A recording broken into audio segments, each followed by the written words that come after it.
BJP ഇത്തവണ അതായത് NDA ഇത്തവണ 400 സീറ്റ് നേടും എന്ന ഉറപ്പ് ആദ്യം മുതൽ തന്നെ തന്നത് മോദിയാണ്. ഇപ്പോൾ നമ്മൾ ഓരോരുത്തരുടെയും നമ്മുടെ രാജ്യത്തെ ഓരോരുത്തരുടെയും മനസ്സിൽ ബി.ജെ.പിക്ക് 400 സീറ്റ് എന്നൊരു ഉറപ്പ് അല്ലെങ്കിൽ അങ്ങനെയാണ് അവർക്ക് ലഭിച്ചത് എന്ന പോലെ ഒരു തോന്നൽ നമ്മുടെ മനസ്സിൽ തന്നെ ഉണ്ടാക്കിയെടുക്കാൻ ബി.ജെ.പിക്ക് സാധിച്ചു.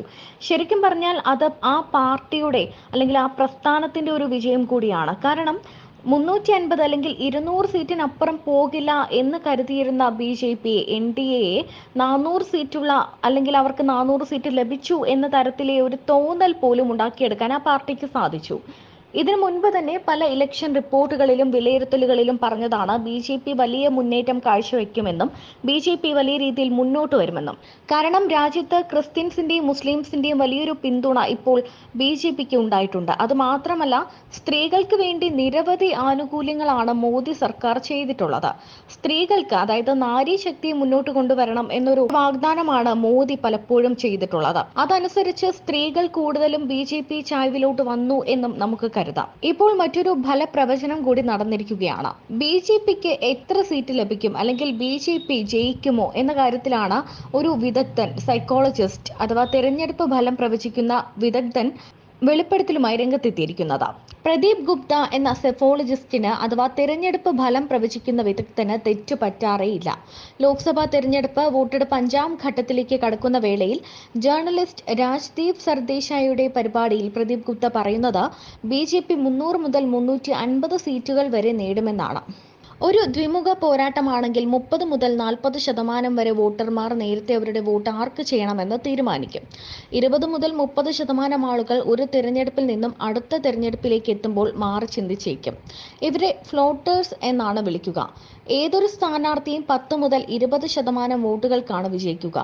ഫ്ലോട്ടേഴ്സ് എന്ന് വിളിക്കുന്ന മാറി ചിന്തിക്കുന്ന 20 മുതൽ 30% വരെയുള്ള വോട്ടർമാരും ഒരു മാസം മുൻപേ കാര്യങ്ങൾ തീരുമാനിക്കും. 2019 ബാലക്കോട്ട് ആക്രമണം കാരണം വോട്ടർമാർ ബി.ജെ.പിക്ക് അനുകൂലമായി തീരുമാനമെടുത്തു. എന്നാൽ 2024 തെരഞ്ഞെടുപ്പിനെ സ്വാധീനിക്കുന്ന ഒരു സംഭവം ഇല്ല. മഹാരാഷ്ട്രയിൽ പോലും കടുത്ത പോരാട്ടം ഉണ്ടായി എന്നാണ് പറഞ്ഞു കേൾക്കുന്നത്. ബംഗാളിലും ഇതുതന്നെയാണ് നടക്കുന്നത്.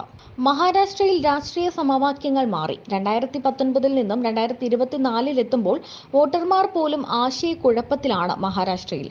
ഇത് മറ്റ് സംസ്ഥാനങ്ങളിലില്ല. ബലാക്കോട്ട് ആക്രമണം പോലുള്ള ഒരു സംഭവം ഇല്ലെങ്കിലും ബി.ജെ.പി 330-ലധികം സീറ്റുകൾ ലഭിക്കും.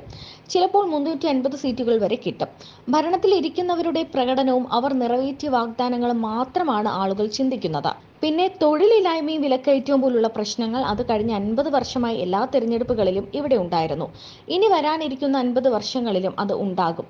എന്തായാലും കൃത്യമായി ജനങ്ങളെ അഭിസംബോധന ചെയ്യലാണ് പ്രധാനം. അത് ഇവിടെ നടന്നിട്ടുണ്ട്. പല മോദി വിരുദ്ധ ജേർണലിസ്റ്റുകളും അല്ലെങ്കിൽ മാധ്യമങ്ങളുമൊക്കെ പറഞ്ഞുകൊണ്ടിരിക്കുന്നത് ബി.ജെ.പി ജയിക്കില്ല അല്ലെങ്കിൽ പോരാട്ടം കടുത്തതാണ് എന്ന് തന്നെയാണ്.